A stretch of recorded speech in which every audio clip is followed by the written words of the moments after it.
La salle d'audience était empreinte d'un silence de cathédrale, mais un rire y résonnait, assourdissant. Une atmosphère pesante s'était installée dans la salle 3B du tribunal judiciaire de Blois, un air vicié par des effluves de café rassis et de produits d'entretien à bas prix. C'était le parfum du malheur, le présage d'une fin inéluctable.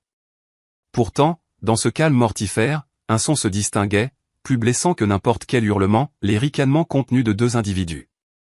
Deux inspecteurs de police décorés, Nicolas Mercier et Olivier Vidal, se gaussaient sans retenue de l'homme noir à la barre, Stéphane Dubois. Leur sourire narquois et leur gloussement discret se déployaient sous le regard indifférent du juge, qui les laissait faire. Ils l'avaient piégé. Ils avaient fabriqué les preuves de toutes pièces. Et à présent, ils se délectaient de la représentation. L'existence de Stéphane touchait à sa fin, et pour eux, ce n'était qu'une vaste plaisanterie. Ils n'attendaient plus que le verdict de culpabilité. Ce qu'ils n'avaient pas anticipé, en revanche, c'était l'ouverture fracassante des lourdes portes en chaîne du tribunal, laissant apparaître une femme qui n'était pas son avocate, flanquée de deux hommes absents de la liste des témoins. L'air de la salle d'audience 3B était dense, âcre. Pour Stéphane Dubois, c'était l'odeur de sa propre agonie. Assis à la table de la défense, il serrait si fort ses grandes mains calleuses des mains qui avaient passé 2 décennies à remettre à neuf des moteurs dans son petit garage automobile que ses phalanges en étaient devenues blêmes. Son unique costume lui faisait l'effet d'un costume de carnaval, trop étroit aux épaules, trop ample à la taille. À ses côtés, son avocat commis d'office, maître Jean Bernard, manipulait des documents avec l'abattement d'un homme qui a déjà accepté la défaite. En face, le procureur, David Lefebvre, paradait tel un prédateur en costume impeccable, exudant une certitude de victoire écrasante et légitime. Mais le regard de Stéphane ne s'attardait ni sur le procureur, ni sur les jurés visiblement lassés, ni même sur le juge Pierre Moreau, dont l'air impérieux semblait trahir une vive céphalée. Les yeux de Stéphane étaient rivés sur le 3e rang du public.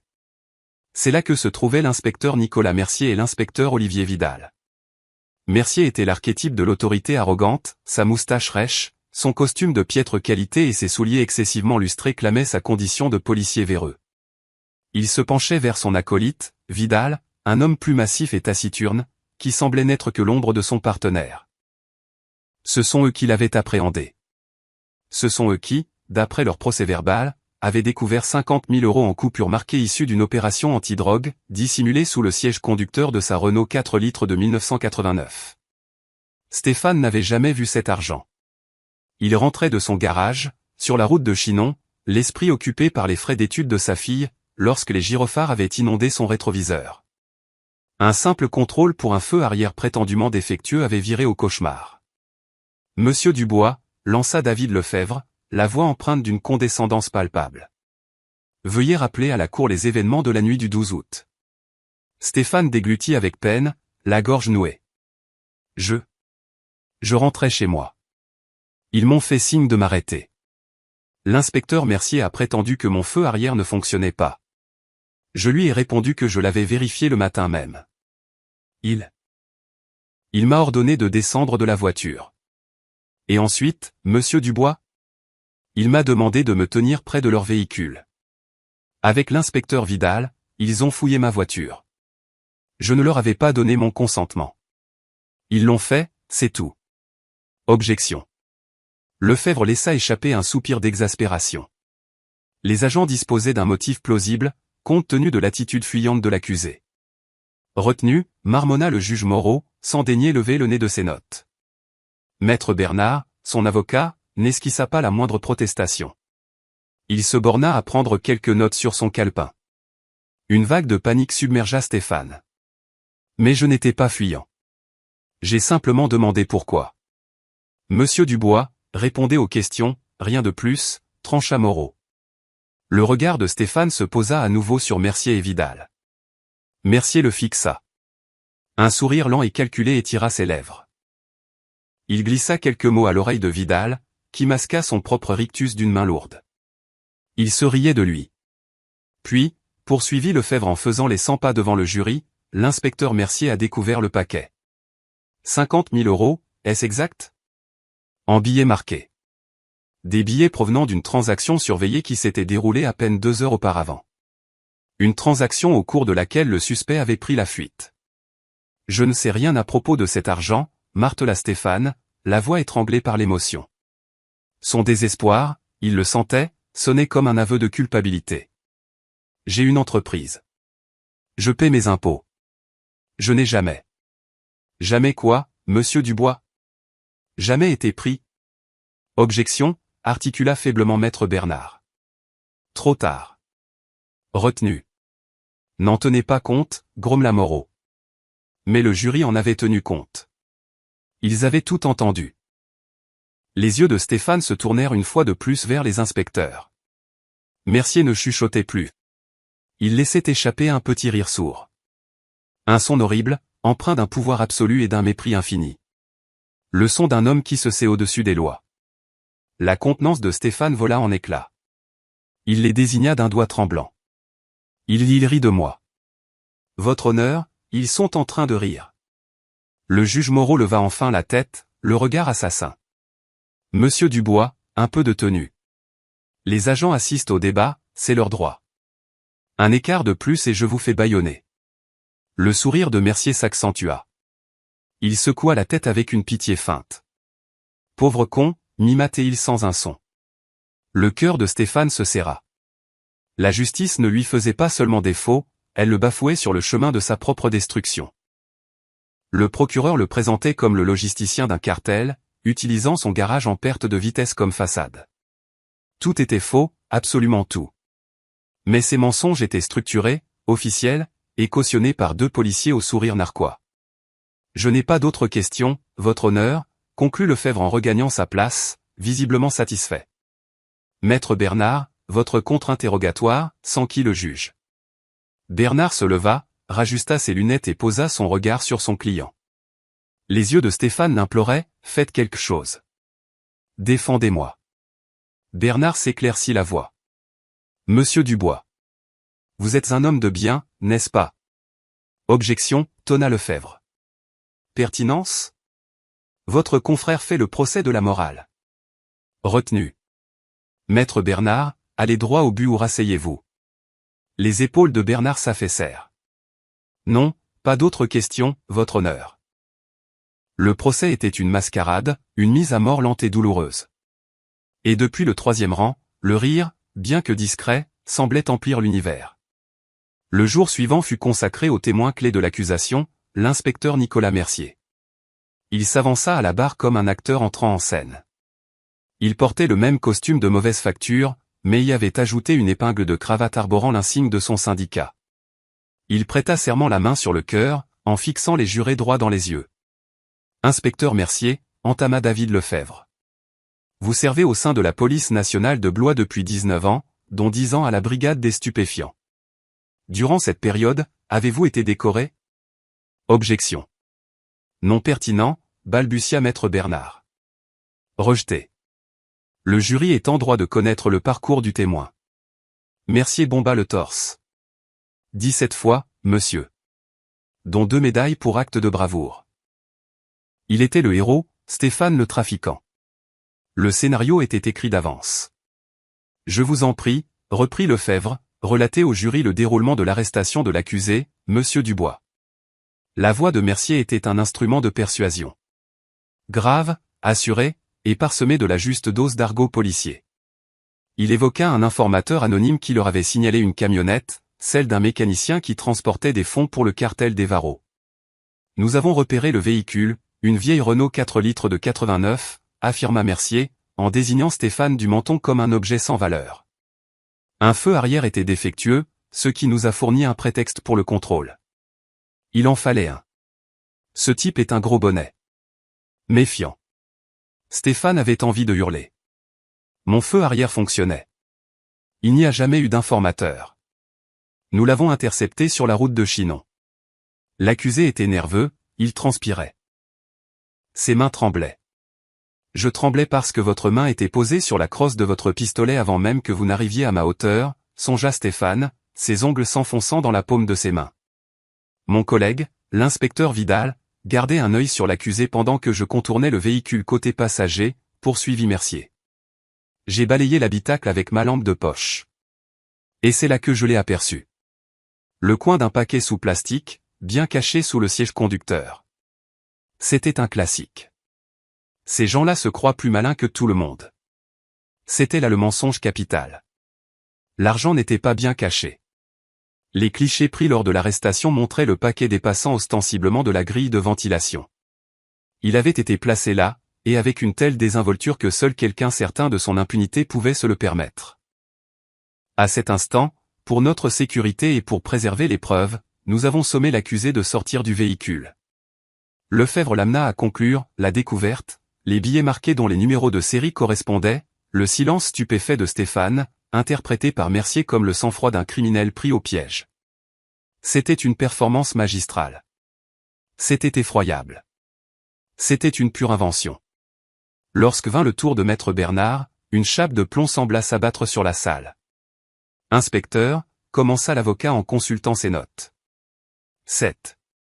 Informateur, vous ne pouvez en révéler l'identité, n'est-ce pas?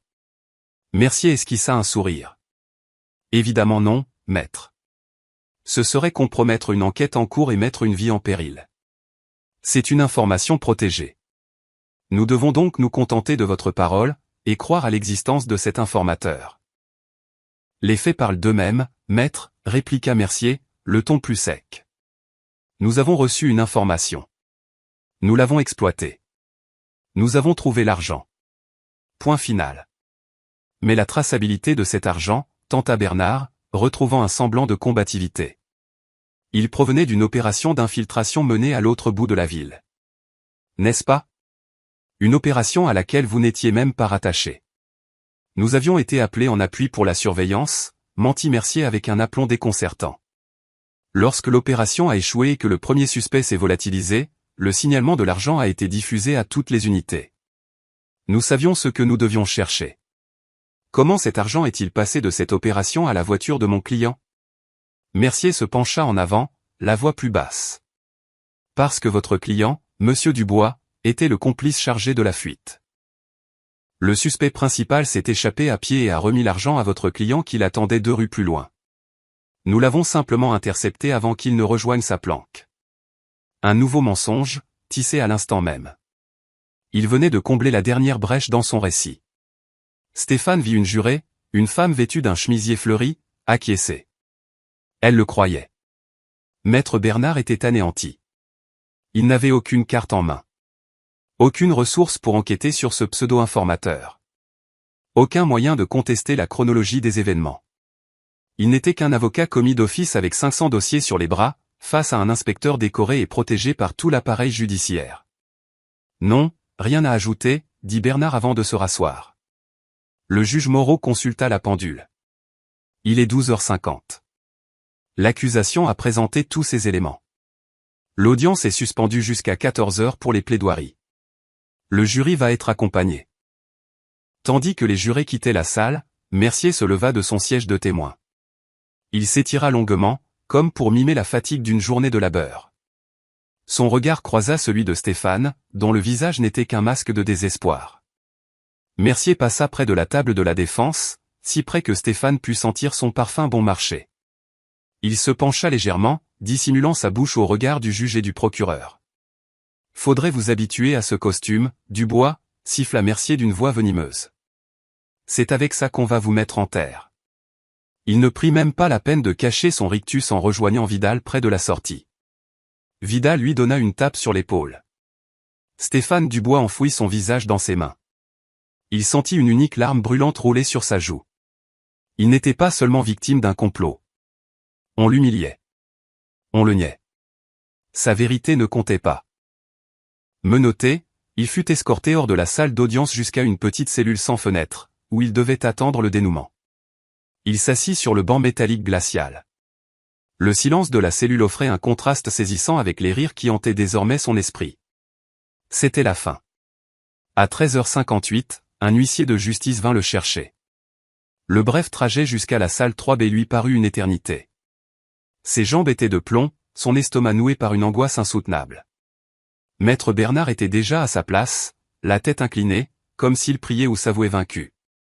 À 14h pile, le juge Moreau fit son entrée. L'audience est reprise. La salle se tut. On fit entrer le jury. Leurs visages étaient graves, leurs esprits semblaient déjà arrêtés. Maître Lefebvre, dit le juge Moreau, vous avez la parole pour votre réquisitoire. David Lefebvre se leva, ajusta sa veste et s'avança au centre de la salle. Il se tourna vers le jury. Mesdames et messieurs, cette affaire est simple. C'est une affaire de choix. L'accusé, Stéphane Dubois, a choisi de masquer ses activités criminelles derrière une entreprise légale. Il a choisi de convoyer l'argent de la drogue pour le cartel des Varros. Et lorsqu'il a été pris, la main dans le sac, par deux des plus brillants inspecteurs de cette ville. Il trouvait son rythme, sa voix enflant d'une indignation savamment orchestrée, lorsqu'un bruit sourd retentit dans le couloir. Boum. Boum. Boum. Des coups lourds, puissants, frappaient contre les portes de chêne. Ce n'était pas une demande, c'était une sommation. Lefebvre s'interrompit, contrarié. Le juge Moreau fronça les sourcils. Huissier, allez voir ce qui se passe. La cour est en séance. Le vieil huissier se dirigea vers les portes, en entr'ouvrit une, et fut immédiatement écarté. Les portes s'ouvrirent en grand dans un courant d'air spectaculaire, venant heurter les murs du prétoire. Un silence de mort s'installa. Dans l'encadrement de la porte se tenait une femme que Stéphane n'avait jamais vue. Grande, la quarantaine, les cheveux sombres noués en un chignon strict. Elle portait un tailleur gris foncé qui valait certainement plus que sa voiture. Sa posture était d'une rigueur militaire, une mallette de cuir à la main. Elle n'était pas seule. Deux hommes l'encadraient. Ce n'étaient pas des avocats. Grands, athlétiques, vêtus de costumes sombres impeccables, chemises blanches, cravates sombres. Ils respiraient l'autorité. Leurs yeux froids et calculateurs balayèrent la salle, jaugeant le juge, le procureur, le jury, pour s'arrêter un instant sur les inspecteurs Mercier et Vidal. Mercier, qui était avachi, les bras croisés, se redressa d'un coup. Quelle est la signification de ceci, tempêta le juge Moreau, le visage congestionné. Je vous fais tous arrêter pour outrage à la cour. Cette zone est interdite d'accès. La femme l'ignora. Elle s'avança de 3 pas lents et mesurés, le claquement de ses talons sur le marbre résonnant comme des détonations. Les deux hommes la suivirent, se postant près de la porte, la condamnant de fait. Votre honneur, la voix de la femme n'était pas forte, mais elle était d'une netteté chirurgicale. Claire, froide, et chargée d'une autorité qui éclipsait toutes les autres. Je me nomme Geneviève Reynaud, dit-elle en arrivant à la table de la défense. Elle y déposa sa mallette avec un bruit mat, je remplace le conseil de la défense pour l'accusé, monsieur Stéphane Dubois. Maître Bernard la dévisagea, bouche bée. Comment? Qui êtes-vous?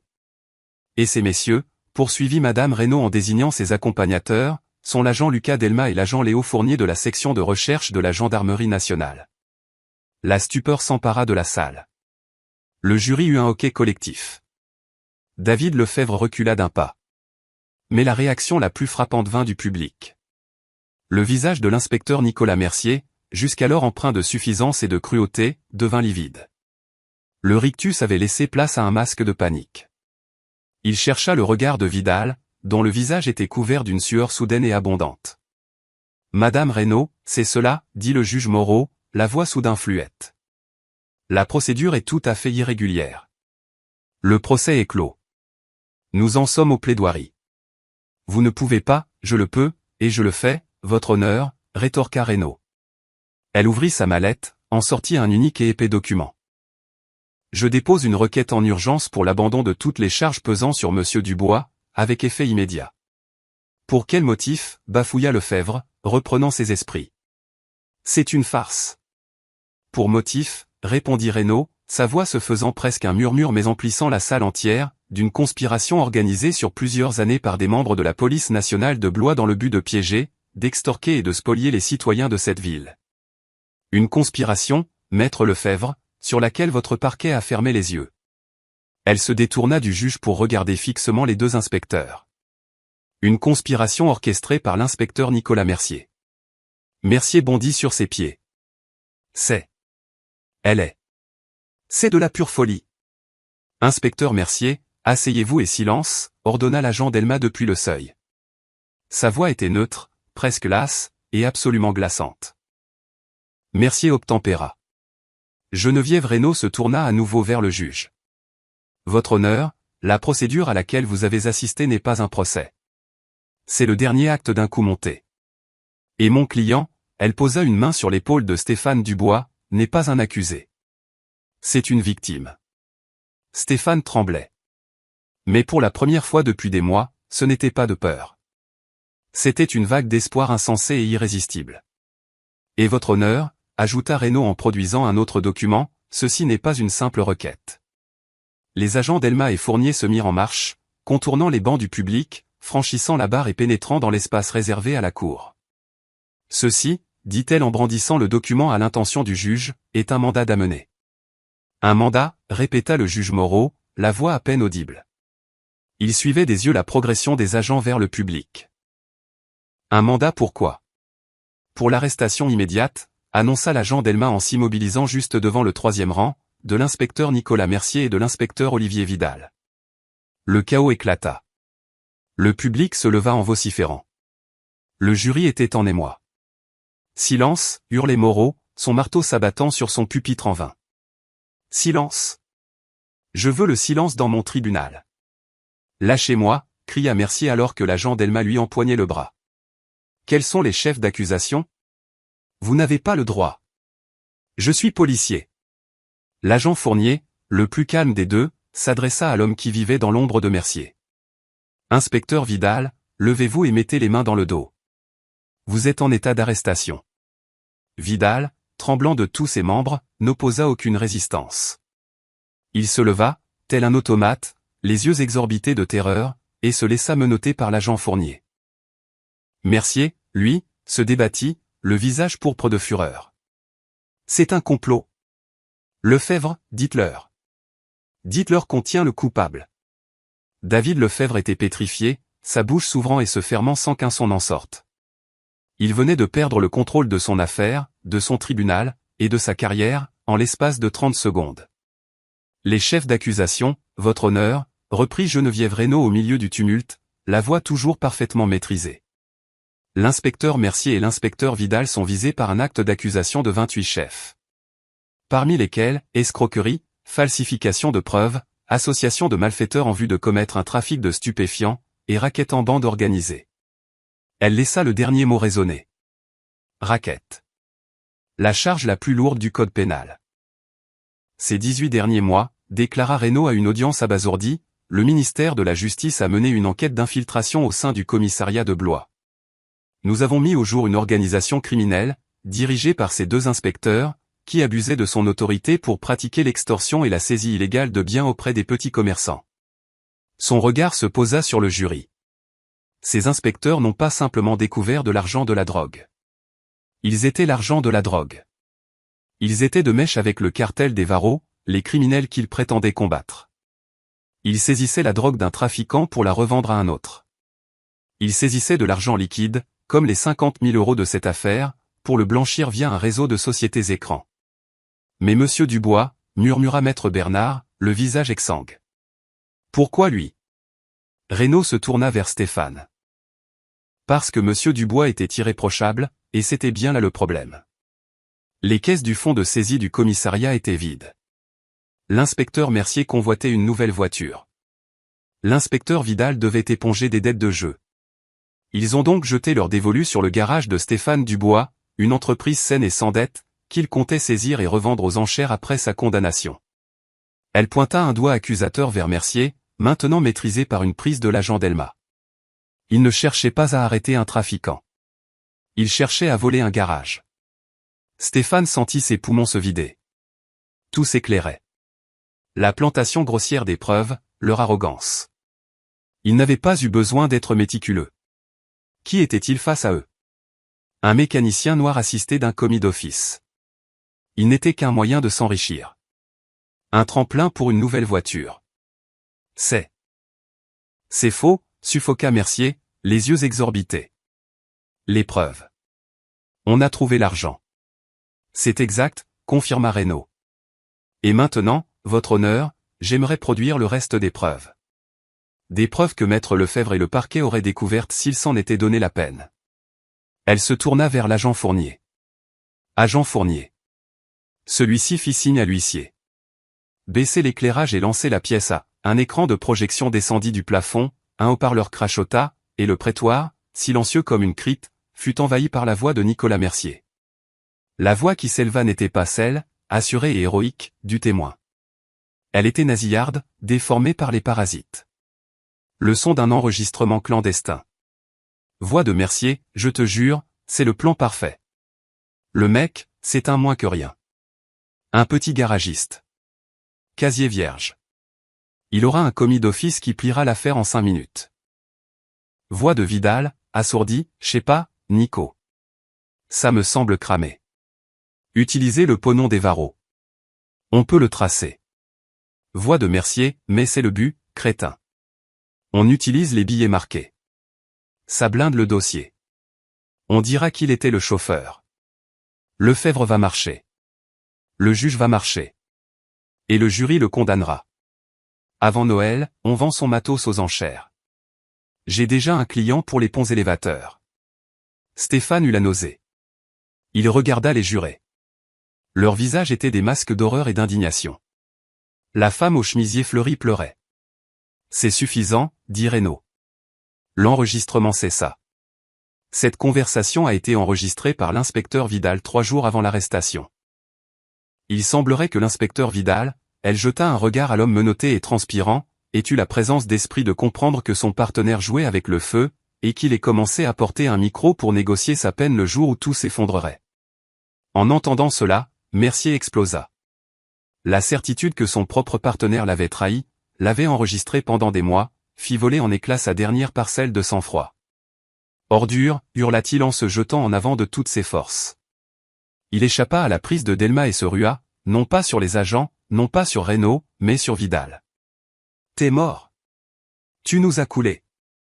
Je vais te buter. Les mains menottées de Mercier griffèrent le visage de Vidal. Ce dernier poussa un cri alors qu'il basculait par-dessus un banc. Les agents Delma et Fournier furent sur eux en une fraction de seconde, matraque en main. Tirez-le de là, supplia Vidal. La scène était pathétique, sordide. Les 2 inspecteurs modèles, grognant et se roulant par terre dans le tribunal qu'ils avaient souillé. Huissier, maîtrisez-le, cria le juge Moreau, blême. Il fallut les 2 agents et 2 huissiers pour séparer les 2 hommes et plaquer Mercier au sol. Son costume était déchiré, son visage ensanglanté par les griffures de Vidal. Mais ses yeux étaient le plus effrayant. Vides de toute ironie, de toute arrogance. C'étaient les yeux d'une bête traquée, emplis d'une haine pure. Voilà, lança Geneviève Reynaud, sa voix dominant les grognements et les cris, ce que cette ville nomme la bravoure. Elle laissa l'image s'imprimer dans l'esprit des jurés. Et maintenant, pièce à conviction B, le projecteur se ralluma. Une vidéo, cette fois. L'image était granuleuse, en noir et blanc, horodatée de la nuit suivant l'arrestation de Stéphane. Une caméra de surveillance, face à un bistrot. On y voyait Mercier et Vidal, dans les mêmes tenues, descendant de leur voiture. Ils riaient, franchement, se donnant de grandes tapes dans le dos. Une berline noire s'arrêta à leur hauteur. Un homme en sortit. Peut-on agrandir l'image, agent Fournier, demanda Reynaud. L'image se précisa. L'homme était une figure connue du milieu judiciaire de Blois. C'était Georges Masson, le chef présumé du cartel des Varros dans la région. L'homme sur lequel Mercier prétendait enquêter. La vidéo, muette mais accablante, montrait Masson remettant une épaisse enveloppe à Nicolas Mercier. Mercier la prit, y jeta un œil et sourit. Il donna une tape amicale sur l'épaule de Masson. Ce dernier remonta en voiture et disparut. Mercier et Vidal entrèrent dans le bistrot. Ceci, expliqua Reynaud, était leur prime pour avoir mis hors jeu Monsieur Dubois, un concurrent que Masson jugeait trop entreprenant sur son territoire, bien que Monsieur Dubois n'ait jamais eu de telles activités. Elle fit une pause. Ils n'ont pas seulement piégé Monsieur Dubois pour s'offrir une voiture neuve. Ils l'ont fait pour l'argent, et pour rendre service à un baron de la drogue. Le silence dans la salle était total. Seul le souffle rauque de Mercier, toujours maintenu au sol, le brisait. Le rire s'était définitivement éteint. Les poursuites contre mon client sont abandonnées, votre honneur, déclara Reynaud. Ce n'était pas une question. Le juge Moreau, qui semblait avoir pris 20 ans en 1 heure, acquiesça machinalement. Oui. Oui, évidemment. Toutes les charges. Abandonnées. Monsieur Dubois, vous êtes libre de partir. Stéphane ne réagit pas. Il ne le pouvait pas. Il se contentait de regarder l'agent Delma qui remettait sur pied un Nicolas Mercier en larmes, au bord de l'asphyxie. Mais Mercier avait encore une carte à jouer. Un ultime geste de dépit. Le prétoire était un tableau de désolation figé. La rixe avait été brève, pathétique et d'une laideur brutale. L'agent Delma et les huissiers avaient arraché Mercier à son ancien complice, le maintenant face contre le marbre froid. Le costume bon marché de Mercier était déchiré à l'épaule. Une longue estafilade sanglante, œuvre des ongles de Vidal, barrait sa joue, et il haletait en sanglots convulsifs.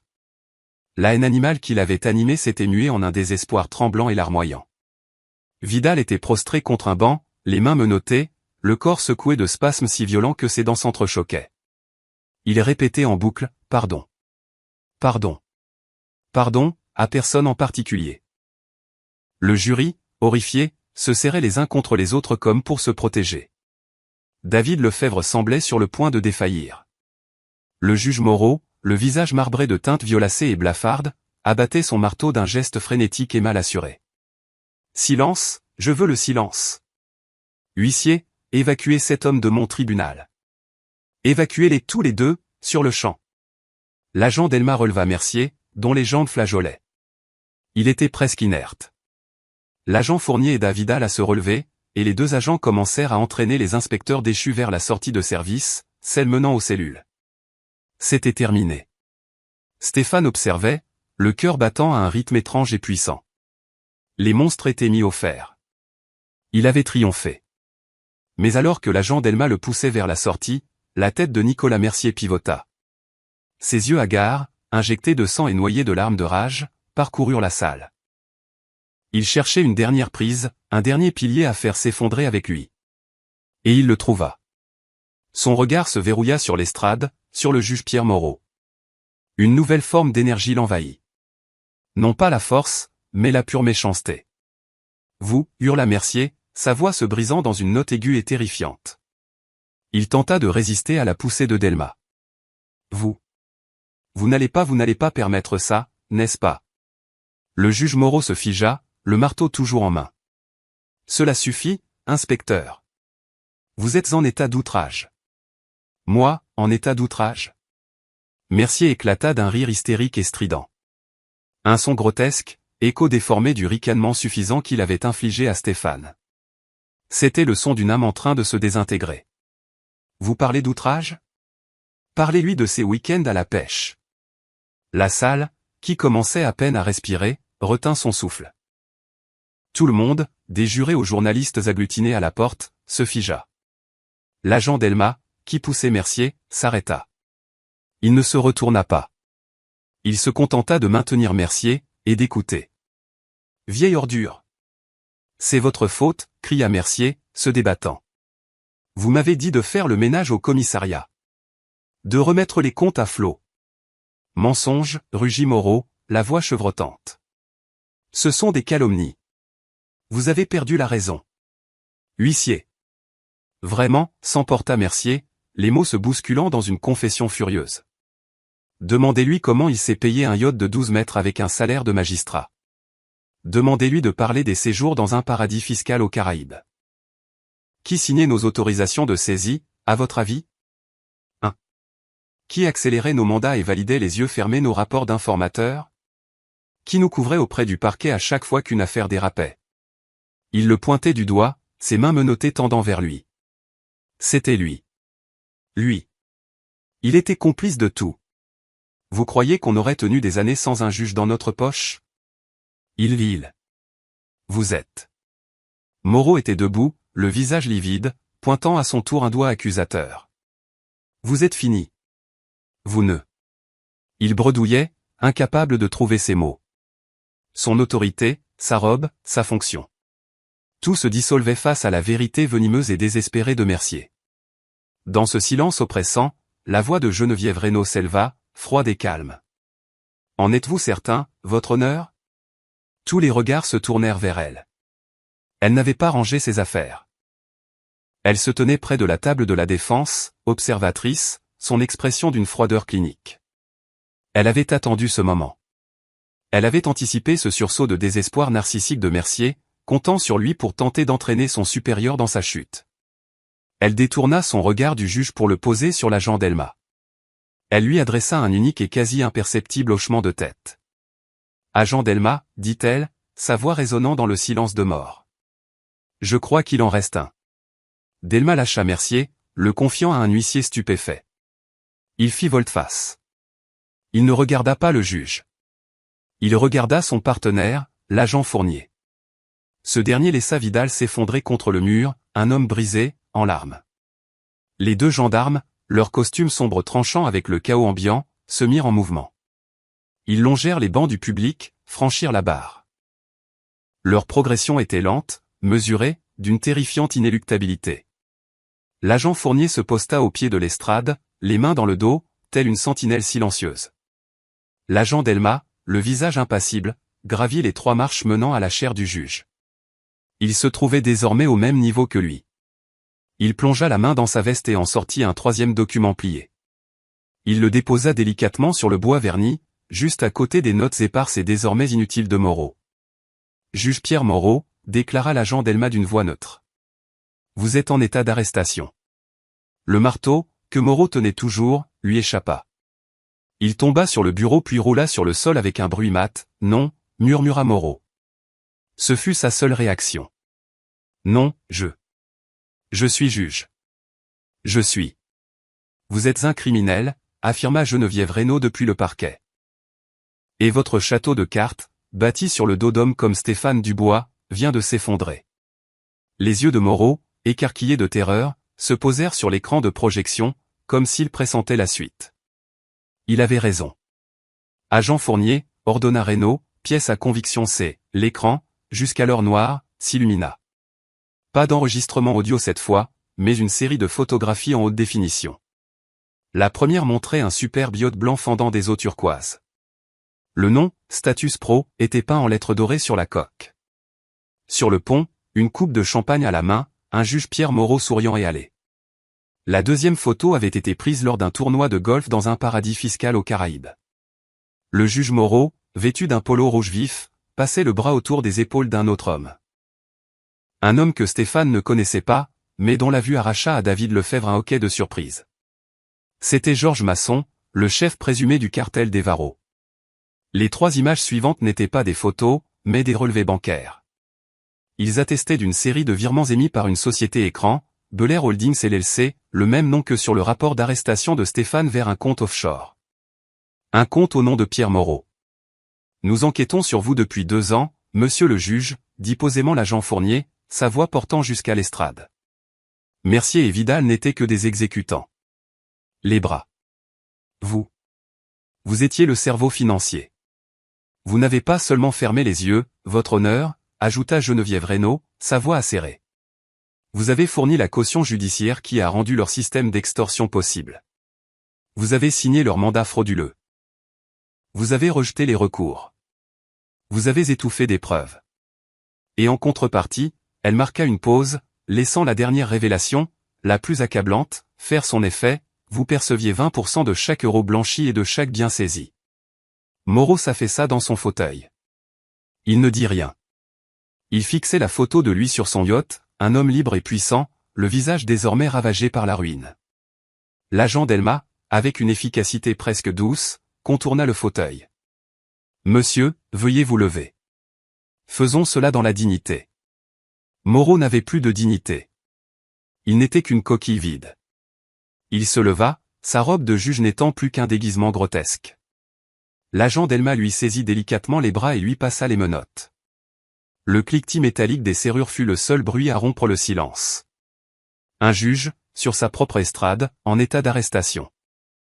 David Lefebvre, dernier rescapé du naufrage de l'accusation, retrouva enfin l'usage de la parole. Sa voix était faible, instable. « Vous saviez » bégaya-t-il en direction de Geneviève Reynaud. Son visage était couvert de sueur. « Vous saviez tout. Vous saviez pour Moreau. Vous avez laissé ce procès se poursuivre. Vous avez utilisé ce procès. Vous m'avez utilisé. » Geneviève Reynaud, qui avait assisté à l'arrestation de Moreau avec une froide satisfaction, tourna lentement son regard glacial vers le procureur. « C'est exact, maître. » Elle s'approcha de lui, et il recula d'un pas, je les laissais se poursuivre car je les voulais tous réunis dans cette pièce, dit-elle, sa voix un murmure bas et tranchant. Je voulais voir si l'inspecteur Mercier aurait l'arrogance de se parjurer à la barre, sous serment, alors qu'il avait été enregistré. Il l'a eu. Je voulais voir si le juge Moreau aurait l'audace de présider un procès truqué dont il était le bénéficiaire, en acceptant des preuves fabriquées dans sa propre cour. Il l'a eu.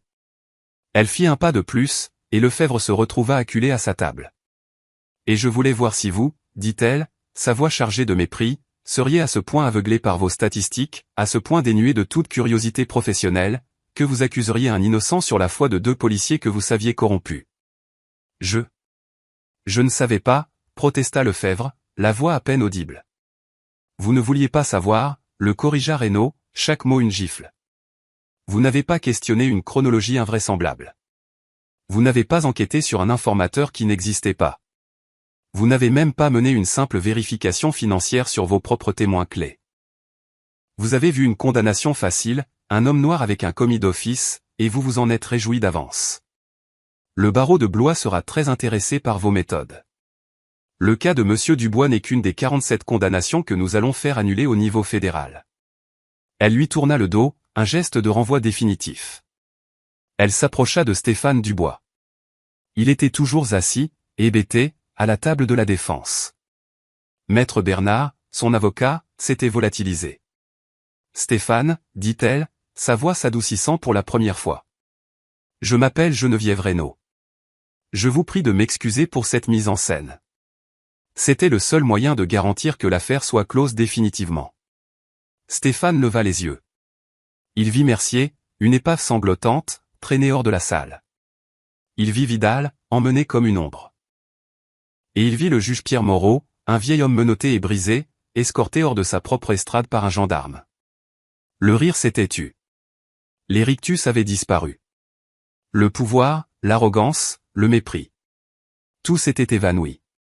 Stéphane Dubois se leva, les jambes flageolantes, et pour la première fois depuis 1 an, il eut l'impression de pouvoir respirer.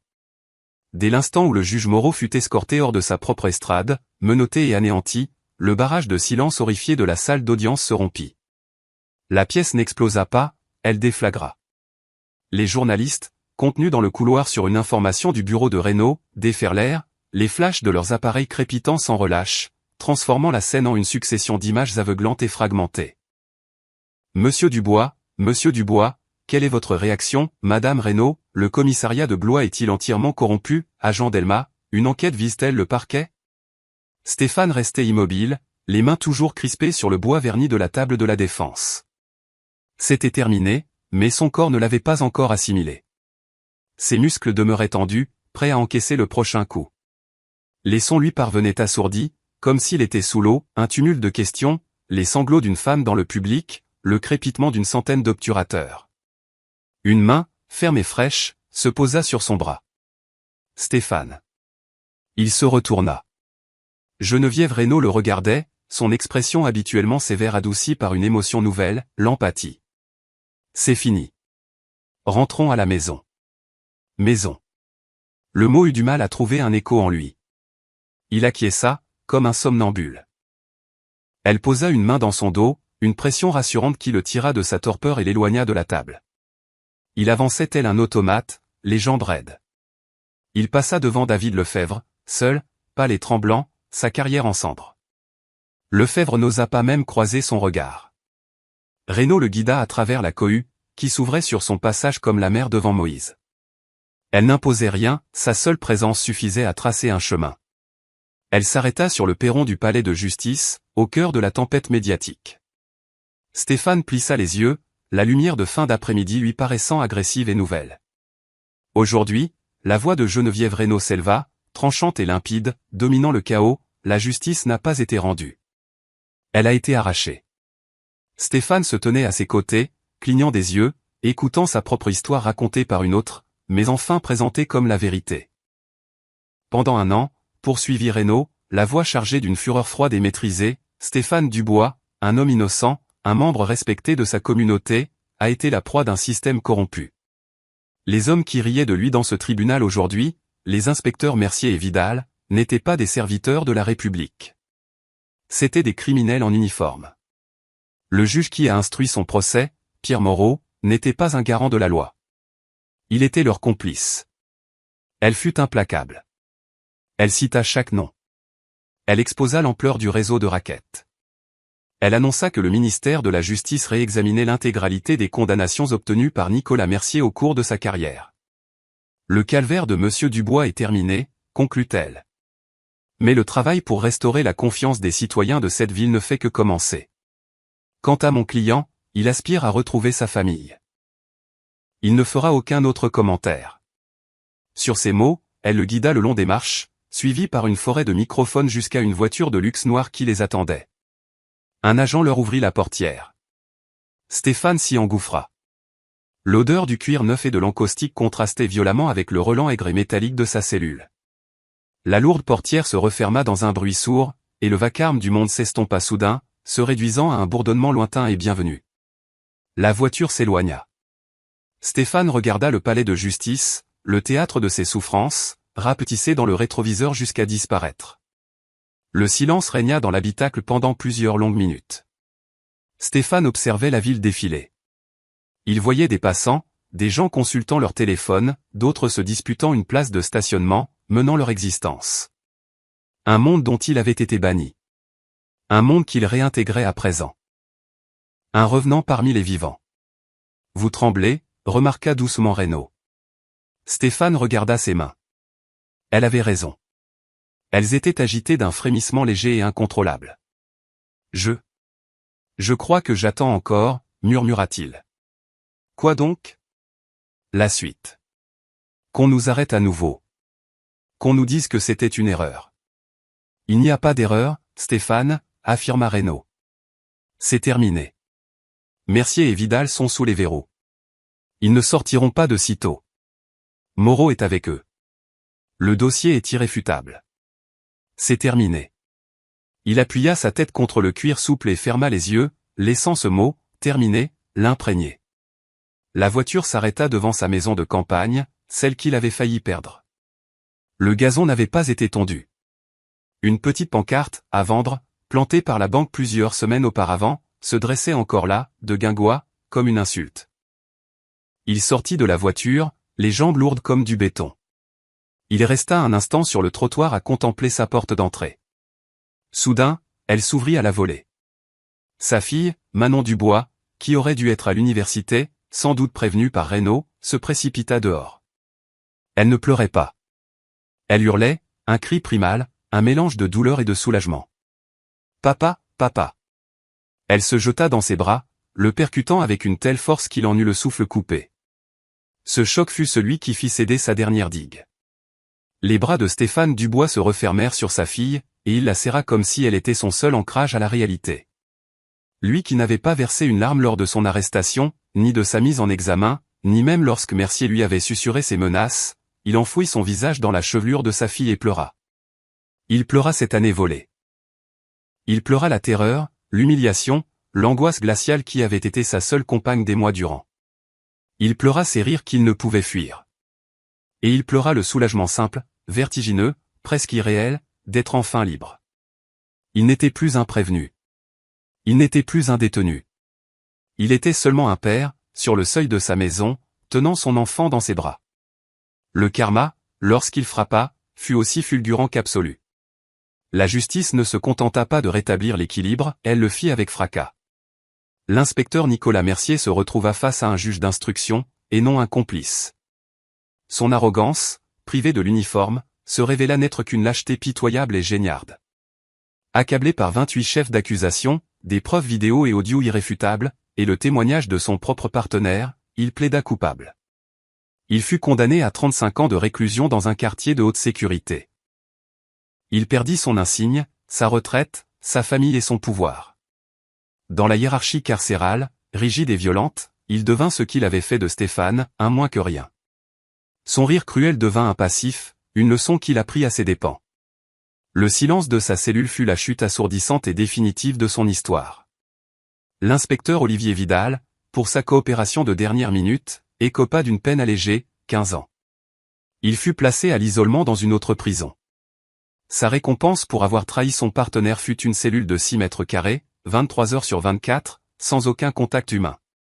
Il était à l'abri de la vengeance de Mercier et du cartel des Varros, mais il n'était qu'un mort en sursis, enseveli vivant dans un tombeau de béton, hanté par le souvenir de ce rire qu'il n'aurait jamais dû partager. Le juge Pierre Moreau connut la chute la plus spectaculaire. Son déshonneur fut public. Il fut reconnu coupable de tous les chefs d'accusation. Les images de son arrestation sur sa propre estrade tournèrent en boucle pendant des mois. Condamné à 25 ans. Son nom fut buriné de la plaque commémorative du palais de justice. Chaque jugement qu'il avait rendu au cours des 5 dernières années fut automatiquement susceptible d'appel. Son héritage ne fut pas seulement terni, il fut anéanti. Il mourut d'une crise cardiaque 2 ans après son incarcération. Seul, dans une unité médicale pénitentiaire, une note de bas de page oubliée de l'histoire. Quant à Stéphane Dubois, sa victoire fut totale. Conseillé par Geneviève Reynaud, qui avait pris son dossier pro bono via un fonds de lanceurs d'alerte du ministère de la Justice, il déposa une plainte pour violation de ses droits fondamentaux contre la ville de Blois, réclamant 50 millions d'euros. La ville, face à un procès perdu d'avance et à une publicité désastreuse, négocia un accord à l'amiable d'un montant record de 18,5 millions d'euros. Mais pour Stéphane, l'argent n'était pas la victoire. C'était un moyen.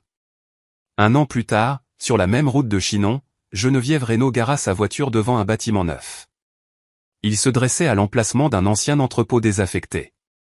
La nouvelle construction, faite de briques et de verre, arborait une enseigne aux lettres sobres et claires, atelier de restauration et académie des jeunes de Dubois. Elle entra. Le lieu était vaste, impeccable, baigné de lumière. Un garage automobile ultramoderne, équipé de 6 ponts élévateurs, de servantes d'atelier rutilantes, et imprégné d'une odeur de peinture fraîche et d'huile propre. Il était également rempli d'adolescents, tous vêtus de la même salopette bleue, affairés autour d'un bloc moteur. Au milieu d'eux, les mains dans le cambouis, se tenait Stéphane. Il avait changé. Il était plus mince qu'au procès, mais sa posture était plus droite. La peur avait quitté son regard, remplacé par une intensité calme et patiente. Il aperçut Reynaud et lui adressa un large et franc sourire. Il s'essuya les mains sur un chiffon et s'approcha. « Madame Reynaud, dit-il d'une voix chaleureuse. « Monsieur Dubois, répondit-elle en souriant. Vous n'avez pas chômé, à ce que je vois. Il le faut bien, dit-il en désignant l'atelier. Ces jeunes sont de bons jeunes. Ils ont juste besoin d'un lieu, d'un but, de quelque chose à construire. Vous auriez pu partir, Stéphane. Prendre l'argent et vous installer sur une île. C'est ce que j'aurais fait. Stéphane eut un rire. Un rire authentique et libéré qui se propagea dans le vaste espace. Et les laisser gagner? Jamais. Ils ont voulu me définir. Ils ont voulu me briser, salir mon nom, détruire l'œuvre de ma vie. Il saisit une clé à molette, en sentit le poids solide et équilibré. La seule vraie victoire, ce n'est pas de les voir tomber. Ça, c'est leur jeu. C'est le revers de la médaille. C'est la fin de leur histoire. Il se retourna vers le groupe d'apprentis qui s'attelaient à remonter le moteur. Ceci. C'est le début de la mienne. Eux, ils détruisent. Moi, il se tourna à nouveau vers Geneviève, le regard clair et déterminé, je construis. C'est ça, la vraie justice.